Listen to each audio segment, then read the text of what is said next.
কিতাবের নাম আল মেরাজ। কিতাবুল মেরাজ আমাদের লাইব্রেরিতে আছে। আজ থেকে 1100 বছর আগের লেখা কিতাব কিতাবুল মেরাজ। যিনি লিখেছেন তিনি আবুল কাসেম কোশাইরি রহমতুল্লাহ তাআলা আলাইহি। তার তাফসিরের কিতাব আছে। সুফিবাদের প্রথম কিতাব আর রিসালাতুল কোশাইরিয়া আমাদের অনার্স ক্লাসে পড়ানো হয়। সেই কিতাবের লেখক, তার অন্যতম একটা কিতাব হচ্ছে কিতাবুল মেরাজ আরবি ভাষায়।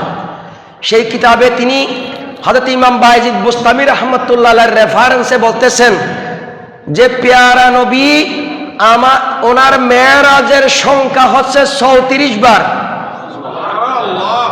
কয়বার? 34, 36 না 34, 33 বার স্বপ্নে যুগে আল্লাহকে দেখেছেন, একবার সশরীরে আল্লাহকে দেখেছেন।